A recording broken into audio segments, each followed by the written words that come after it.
Cool. So, obviously, we're trying to fill a room to encourage indie developers to be successful and to be able to deliver games to their audiences effectively. But at some point, there's a transition being just a startup indie into being a kind of repeatable, sustainable company. So I thought we'd take some guys who've had a lot of experience with this process, personal experience, and how their companies have grown.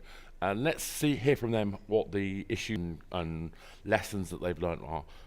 Erik, do you want to start and introduce yourself? Hi everyone. Hello. So yeah, hi. My name is Erik.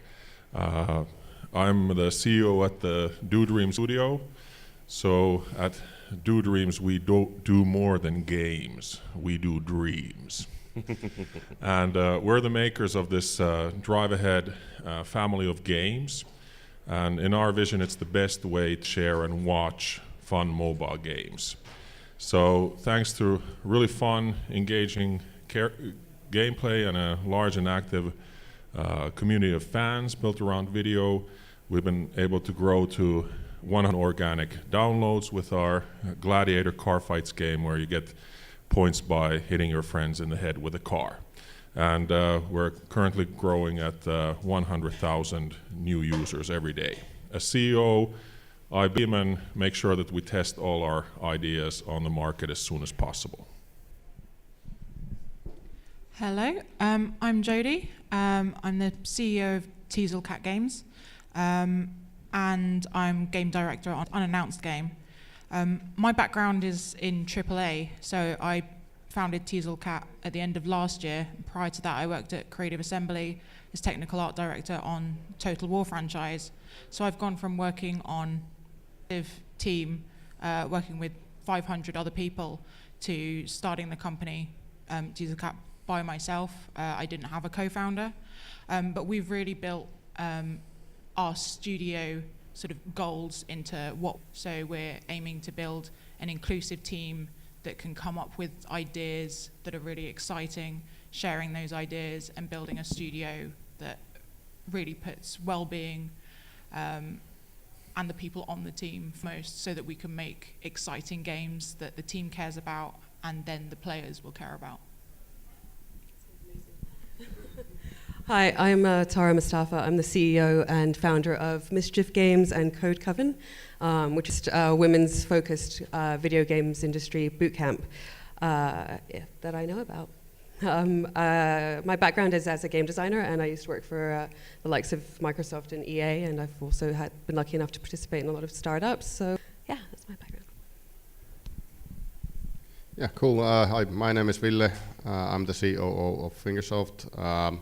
My background is I'm basically been doing games for 10 years, most of that as a programmer, so I'm heavily technical, which is actually, in our company, everybody from the head of the board is technical, so that's our kind of company, and of course we're known for the hill climb racing games, which last year reached 1 billion downloads with a B, so it's been great. It's a good start, to quote. So let's paint a picture, okay? So I want to paint a picture of when you guys and your team started out. What was your kind of expectation, your kind of, what you want to be as an organization when you first started out? Because what I want to try and do is contrast that with where did it take you later. So let's start with, where did you start out? Erik. When I started as CEO Dreams, the company had money for 4 months, which was a really wonderful situation, because in my own startup I had money only left for 1 month. So I was like, this is amazing, we can do anything. And what I wanted to create then, facilitate developing a culture where the players feel that, our team feels that we can really unlock their creativity and we can readily test new ideas. And we actually ended up doing so that we had an artist and developer pair. So before there was a thing called hyper casual. We were making these mini games, and we wanted to publish a lot, so we could learn from every time we go live and get the feedback back from the players. And that's how eventually we stumbled on Drive Ahead. Jodie, I know you kind of hinted at this already, but be interesting to sort of see you expand. That's okay. Yeah, so we've got sort of the two things in mind. One, the games that we want to make, and secondly, the studio that we want to make, that we want to build, so the teams that are going to be making it.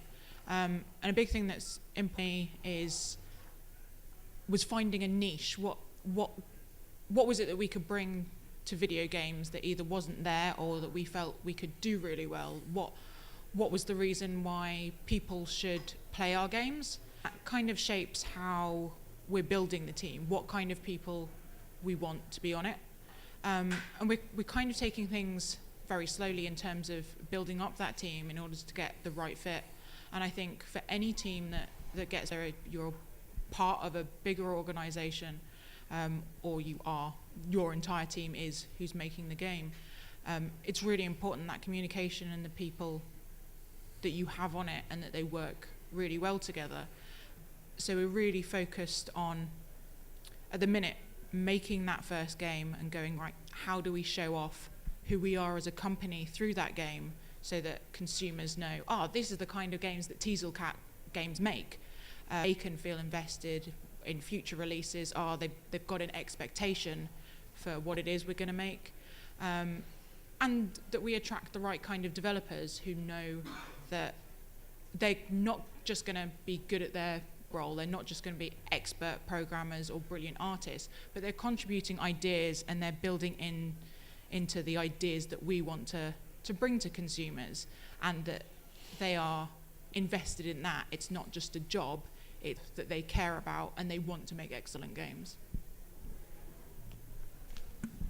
I think this is probably one of the most fundamentally important things when you're starting your own studios, because for Mischief Games, we have a similar mandate in that we're about a certain culture, and we want that culture to be expressed through our games and building up that kind of environment. And then with the adjacent, Code Coven, which is, our mandate is to bring parity and equality into a somewhat toxic, which is a sensitive subject, I realize.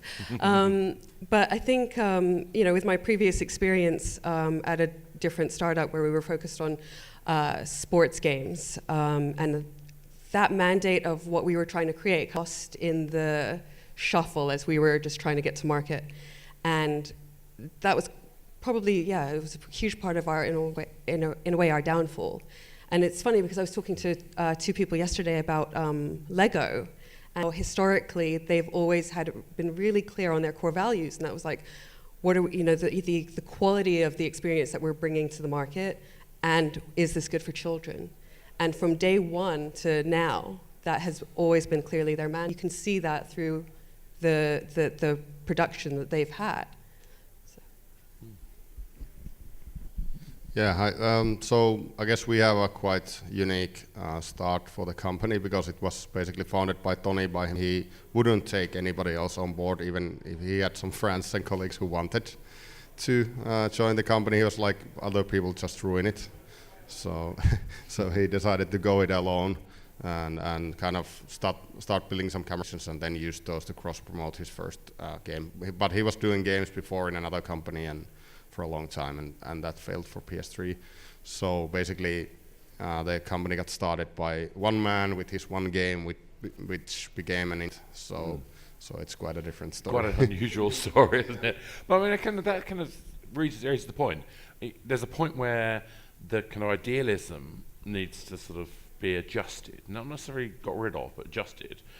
And I don't know if there's been a trigger point for you guys of what that moment was. What is the sort of point where it's not just about making the game, but it's about making the company? And it sounds like you two have had a bit more of we managed to sort out the idea of the company first. But did you come with that? Did you come with that kind of? Did you have that moment of actually we now start thinking differently? Yeah, it was 1 year ago when, for the first time, we made less money than November. And it's like, wait a minute, this is Christmas season. It's supposed to be the best month of the year, and then I realized that we had become too comfortable because we had this flow of new players. We failed to see that how many were losing, every day. So we didn't realize that churn is an issue, and maybe we weren't able to develop as fast as the market. And we had a discussion with the team that you know, why do we need to evolve? Why do we need to grow? That isn't everything like okay? That, you know, we get a salary and we're living our dream, making games, and we had to discuss it a lot, that there's no option of staying on this current level because everybody else is working hard. So if we don't evolve, if we don't grow, we're going to become irrelevant for them. They're going to play something else. New talent won't join us. We're not going to be making revenue that allows the team to, the company to invest into new projects. The stores are not going to like us. So I realized that, hey, when I did my thesis, I wrote it on a book called Crossing the Chasm, where Jeffrey A. Moore described how when a startup goes from the early market to the mass markets, there's this chasm there, this valley of death where we go and die. So you're not able to cross this valley of death unless you are able to change your business model, your operations, what kind of people you have working for the company and what they do. So for us, the biggest challenge that we used to have this sandbox mentality that, hey, the player comes to the game, so we will just allow them to choose what they want to do. But we didn't realize that when we added new content and game mode, actually became really confusing for the first-time user. So my colleague Eddie over there, the fine gentleman in blue, gave a talk yesterday on games as IKEA, and you know, like, it's a good thing. Like, we're now thinking about service design and the customer journey, and making sure that when players come to the game, they find the thing that the team believes is most fun, and that's of course good for our business. So I'm going to switch to Ville again because I think your experience is going to be slightly more similar to Erik. So, but I mean, maybe I'm wrong. Tell me. Yeah. Yeah, it's yeah. So for us, I guess there's like in the beginning there was a lot of pressure just to keep the game, you know, going, do updates every month or like few times a month, because there's just so many players and they want more and more and more. So everything was focused on that, and like I came in as 12th employee. So everybody had their hands full all the time, 100% and more. And so we were really always just about Hillcom Racing and about nothing else. And nobody knew the company name, even though we already had like I don't know, 100 million installs in the first year or even more. But anyways, but at some point we started kind of course, thinking about that we have to do something else as well. You know, the game is going steady, but it's you know, slowly declining, but very, very slowly. So we could be running Hillcom Racing 1, well, it's now 6 years, it's running fine. So you could do it probably for the rest of your career. I don't know, unless the market changes. But basically we realized that we have to do something, and we want to make new games, of course. We're game developers. So it was this slow internal will, which became like people started talking like, we want to make something else. So that kind of changed the attitude, and we had to, of course, to be able to do that, we need more people because we want to run this product which is making us all this money. So we can't, you know, so it was quite gradual. It took like 2 years for us to kind of get to a stage where we actually started developing the next game.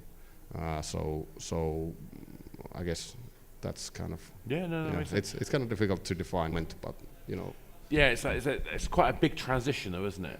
I mean, Tara, I mean, obviously you've had experience in all these different spaces. I mean, is there something that, because I suspect your experience nowadays is slightly different, because it sounds like you and Jodie both have had a bit more time to sort of learn from the previous kind of environments, that the importance of some of these more longer term strategies. Is that true, or am I just making that up? Yeah, and I think it was a hard lesson learned about having that long-term vision, because I think on that sports app that we launched at the other startup I was at that I can't name, we were very reactionary and started seeing that drop in retention. we started just seeing what people were complaining about, what they were saying, and instead of sticking to our plan and the vision and our core values, we started just getting in these hot fixes of, oh, this is what they want. People know what they want. They don't always know what they want.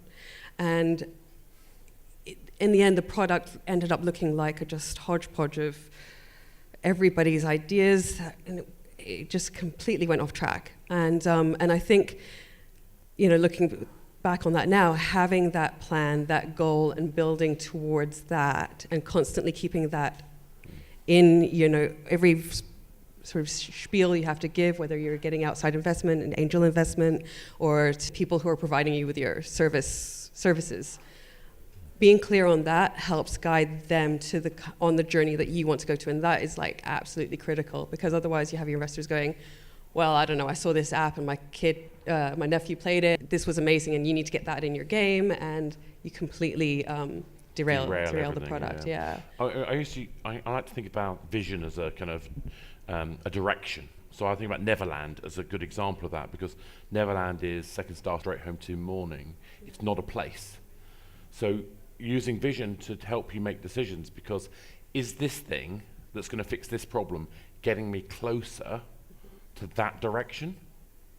Then I can do it. Exactly, yeah. Don't have that direction. If I'm not following that pathway, I'm lost. Jodie, does that make sense to you?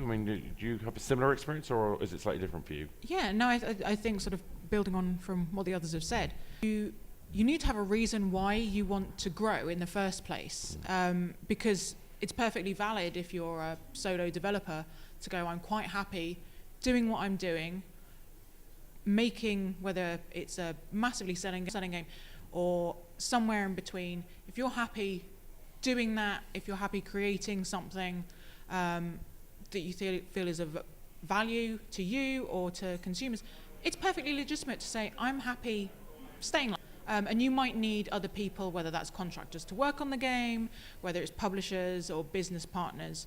But if what makes sense for your career or your company is to stay that super small, do. Equally, there are people who want to build a big studio because they have that vision of bringing creative people together to build something that's more than you can yourself. And that also is valid, but that does come with costs. Once you start employing people full-time, then you need to have income for the company that's going to keep rolling over. If you take investment and you hire off, you will find you need to carry on taking more investment unless you find that hit that sustains you. And I think at the point where you start hiring other people, having a goal in mind, a vision company helps define who it is that you employ and what happens when you encounter problems. Because it's kind of okay if it's sort of 2 or 3 people in a room developing, you can share immediately, you can talk about things, you can talk through things, you can talk about what you want the game to be, where you want to go, and things kind of happen naturally. But even on that small scale, if a disagreement occurs, how do you resolve it? If you've got one person in charge of the company, do they have ultimate say? What if everyone is a director of that company? Like, how do you come to a decision? How do you come to a decision if somebody wants to leave? And once you start hiring people, you need to think about who's gonna manage that beyond the just finding the right person for the team. Do you need an HR person? Do you need a business person who's looking after the finances? Do you yourself, as a CEO, need that leadership training to deal with different discussions? Because everyone is unique, and even if you're all rooting for one particular to make the game that you want, you'll all sort of disagree slightly on exactly how that comes together. It might be amicable disagreements that ultimately the end product is a combination of everyone's compromise, and it's a great product that you're all still happy with. But when that conversation is sour, how do you find a good way of dealing that and coming out with a good solution? I always joke that you kind of need to fall out with people before you know you can work with them. Yeah. Because there's something about that recovery and how they had this relationship with our friend James Cox, who when I was at PlayStation Home, and we argued like nobody's business. People thought we were going to stab each other, and yet we would always go and have lunch together. And it's that kind of ability to separate the specifics from the reality. I was going to move on to Erik. I'm going to start with you again. This kind of implies there's going to be a point where you're going to have to make a grown-up, like, company, professional process and put it in. What was the sort of first really kind of like, I'm doing a corporate thing now that you had to do? You know? Well, I had to think hard how my employees will be happy at work. So, Jodie, I share that thinking that's important for me, though I want to make a free-to-play studio, not a lifestyle entrepreneurship thing. So I think in order for my team to be happy, they have to be able to compare themselves to who they were a year ago or a month ago or maybe even just last week. So we spent a lot of time discussing what is a formula of turnover. So how does a game studio make revenue? And it used to be so that I would say that, hey, now the goal for December is that we're going to make more money. Let's make 20% more. And then they try to think of ways to make more money or increase daily active users or something like that. And then Wilhelm Taht, who used to run the game business at Rovio, joined our board. And he asked me in one of our coaching sessions that, what is DAU? I said, that's daily active users. He said, but what is it? I said, it's the number of active players we have in a day. And he's like, what is that? I said, it's a number I look up from the dashboard every morning. And they know that there's a formula for it. So it's daily new users time churn. So then that helped me understand that, hey, that we need to find some metrics that they focus on in their everyday work and then show how their impact on that metric influences or makes eventually revenue. So for example, if we want more users in the game, we want to increase DA, then we think that, well, are we going to do something in this sprint to get more new users, so increase DNU, or are we going to focus on stuff that reduces churn? So, will Eddie try to do some kind of marketing campaign, or are we going to introduce some viral feature into the game that make it more social so we get more users? Or then it's a totally different thing if we want to reduce churn, then we might focus on live ops or tweaking the meta game or something like that. And I found that this has been a really great way to get everybody in the company excited about KPIs. Cool. But the kind of first grown-up bit of procedures that you had to do. Again, we're a very, very childish company, I think. No, it's at least I hope we try to be. We're making games, but I think in our case, when you have this kind of success, it breeds business like crazy. So people are always coming to you and asking, like, let's do this, let's do that. And at the same time, when you have huge audience, our background is that we only use the cross promotion from the camera applications to increase the installs on the game to get it known. So naturally, when we had these tons of players, we were thinking, well, we can leverage that and make more games and do the same thing again. But of course, we didn't have enough people to make our own new games. So we had people coming all the time, like, why wouldn't you publish? So what happened was that we actually published like 12 games in 3 years, of which 3 were ours and the rest were somebody else's. And some were successes, some were not. But that kind of into a place where we had like tons of things going on all the time, which of course required some organization. And you started hiring here's a biz dev manager, and here's a publishing guy, and then that was kind of out of control growth because we had so many opportunities. So I kind of came in as a back-end programmer, then grew the back-end team to make the live ops, and then when I working, I started looking at the whole company like, oh, this is a mess. I have to do something about this because I'm that kind of person that I can't stand when I see something wrong. I have to, go there and have a serious chat with the CEO that this is not going right. So I think, well, a lot of our change came actually from my pushing and being, angry and fighting with Toni and Teemu, and because I wanted to grow a bit so that we can actually do the main thing, which is make games, because game developers, at least our guys, they always want to make games, and they get really sad and angry if they don't get to make games. So that's what you enable them to do. So I think by good organization, it helps that goal, and then they can make more games, and we can ultimately make more revenue as well. So Tara, I mean, it sounds like you've already thought about these kind of processes in place already. Is that the case, or are you starting to find new processes that you hadn't thought of that you need to do, you need to implement? Yeah, I haven't thought about any of it. I'm flying by the seat of my pants here.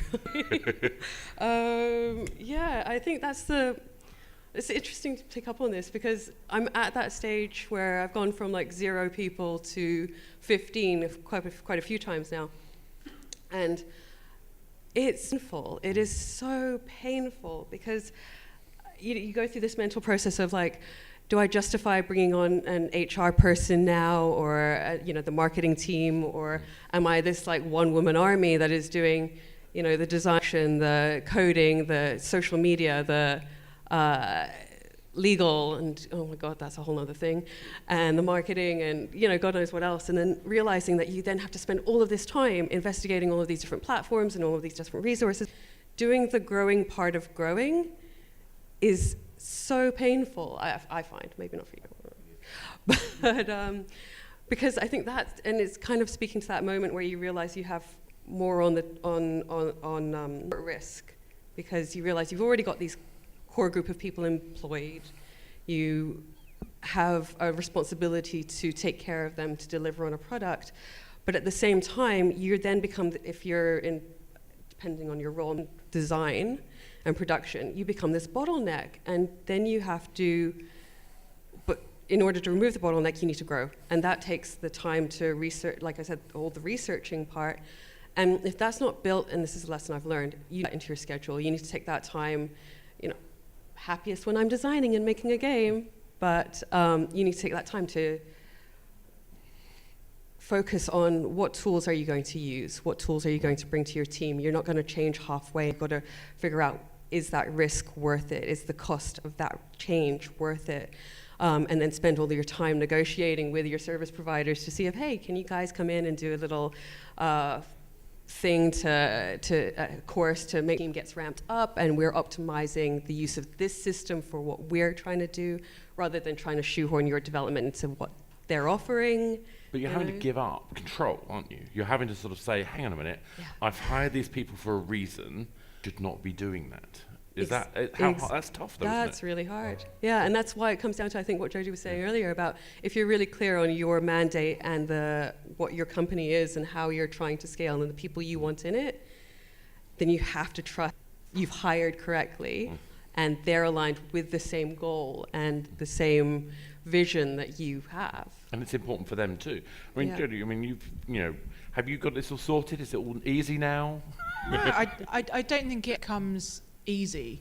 It's always going to be hard work, but what makes it easier is being really open to identifying when there is a problem, and also identifying whether you yourself have capacity to deal with it, because depending on your background. So I was a technical artist, I'm great at making the games. I started the company with no business experience, and it's been absolutely brilliant learning all of how to run a company, but I wouldn't say I'm good at it.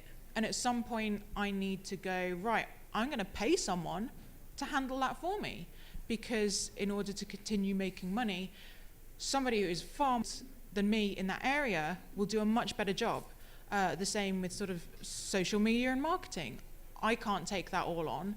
And difficult conversations. If you're not equipped, or you don't, or you just enjoy them, and you know that you're going to avoid having them with someone, and it could be something as simple as an employee keeps coming in a little bit late.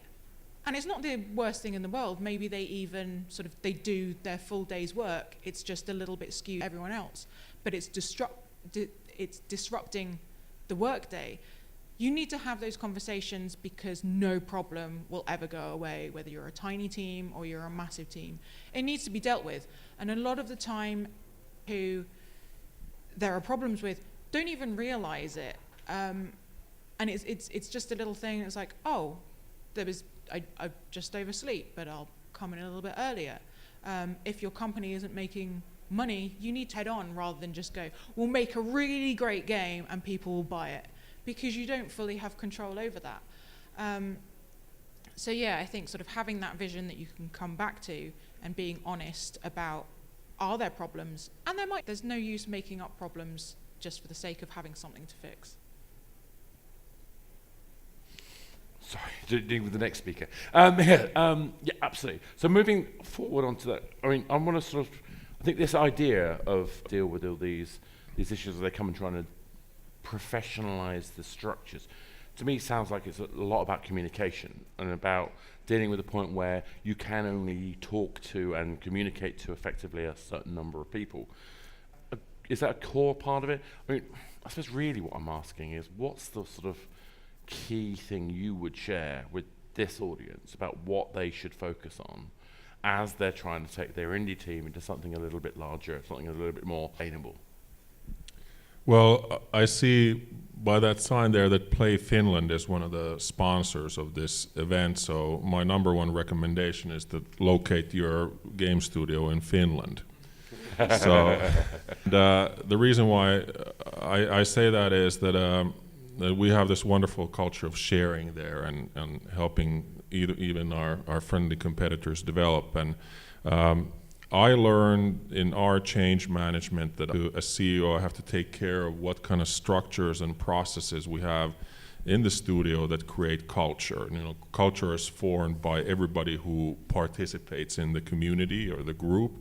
But as the management of the company, we can guide it or maybe entice certain behavior by looking at those structures and processes. And we did a lot of different things, and I'd like to point out just one, which was this: what are we free to playing of the month game?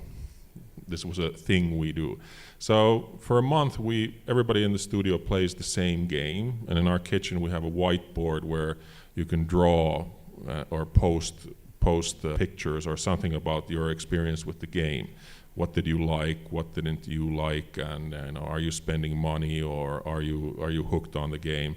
And last month we were playing Badland Brawl, which is published by Frogmind. So after we had been playing the game for a month, the product lead and another fellow from Frogmind came to our office, and we had pizza and beer, and they gave us a presentation about the game and why did they make certain design choices, and we had put together a long list of feedback and ideas the team had when they were playing, and they got to talk directly with those people who make the game. And it was pretty cool. They even their dashboard and showed all their KPIs, and now they're coming back next week, and we're going to do the same with our games. Fantastic. Ville? Yeah, I think, talking about structure, or I think earlier like control versus giving responsibility and also like freedom. Growing up, we're now 50 people. We've had multiple kind of very difficult phases where like my way to manage people is that I give as much freedom and responsibility as I can, and then I let them make the mistakes, and then I like carefully and as friendly as I can fix them on their way when they make the mistakes. So that's my method. But as you go to first to 20 people, then 30, 40, 50, it becomes like much more like opaque to you what is actually happening in the company. Even though we're flat, quite flat, we don't have like all of our middle managers basically are developing the games themselves as well. Like we try to talk as much as we can all the time, but still, so unless there is this foundation of trust to the key people who are like responsible of each area, like let's say, like we recently moved to a more team-focused model in our organization. So basically, each game has a lead. I hesitate to say lead designer. It's more like a lead responsible person, because we design games in a way where it's quite everybody's involved quite heavily. So, but there's responsibility there, so that they ultimately can make choices for that game. What's going on? It's I guess something akin to the Supercell model everybody always talking about. Not quite, because we have some control. But so once you have that foundation there, you trust the people, then it's actually not that difficult to let go. At least from in the beginning, it was much harder. I think there's at least for us, it seemed like there's a little bit of kind of this jealousy aspect when you are starting to grow. You have new people coming in, and your old employees are like, who are these guys? Well, do we actually need them? But that's like a growth phase, and once you get over that, then now actually people are wanting to have more resources, more people, more like cool stuff, doing cool stuff. I think there are clear phases there when you're growing up. So yeah. Great. I mean, we actually had it's very similar kind of model even in telcos. When I was working in that environment, it was this idea of a product owner is very similar in principle, and they have to take responsibility for the life cycle of that product. And I think the fact that they were always the person who was accountable for the customer, the player, that was incredibly important to it. Tara? I guess the big thing would be to add 15 to 20% to all your estimates across the board. Just build the buffer in, And apart from that, I think the biggest piece of advice I could give would be to Neverland, dream big. And plan for that kind of success. It's kind of your why. And I think if you're clear on your why, communicate that to your team, when you're walking around here, even when you're talking to people, your passion comes through for the product, for your team, and it helps everybody get aligned. So yeah, and 15 to 20%. Jodie? I think when it comes to growth, you have to accept that it's seeing your baby grow up, and that you don't ultimately have full control over it. You can't control your employees. And like Erik said, all culture is the group of people that you've brought together. And they will come with habits, and they will come with preference and different ways of thinking. And that's absolutely brilliant, because the more different ways of thinking you have, the more different ideas are being bounced around and inspiring new ideas. And you kind of have to embrace that and go, this wasn't sort of the perfect picture that I envisioned, but if they're still making awesome games, then that's absolutely great. And I think the advice I'd give is, whether as a CEO, manager, if you're in charge of people, most people in the industry aren't in charge of people. They're doing work. So the people that you're in charge of can't necessarily empathize or give you advice on what decisions. They can tell you what works for them as individuals, but you can't please everyone in your company. But what you can do is talk to other CEOs, other managers, and the games community is actually really friendly. People do want to see other games succeed. There's not this sort of competitive, if another company is successful, my company isn't. We all want to see brilliant games. We all want to play brilliant games. And people are willing to give advice. You guys sitting in this room, but just going and talking to people, reaching out, rather than just sort of, isolating yourself because you're scared of asking a question because you assume it's obvious to everyone else but you.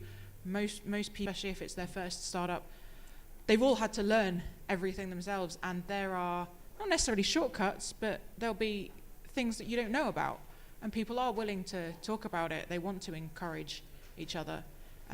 So talking to people who are going through that same experience, whether their advice is immediately applicable to you, or whether they're even in a different situation, they're trying to grow a massive team and you're trying to go from 1 person to 5. There will be something relevant. That was great. We're going to have a bonus question because the next speaker's actually just left the room, which is a little awkward. I'll be having words.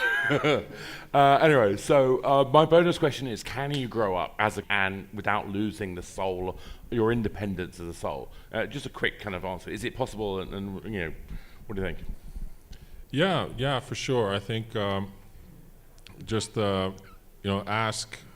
I had to in change management to ask what my team wants to do and what they think we should do, because I want to change fast, so I didn't want to ask them what they think because I was afraid they would answer something else than what I want.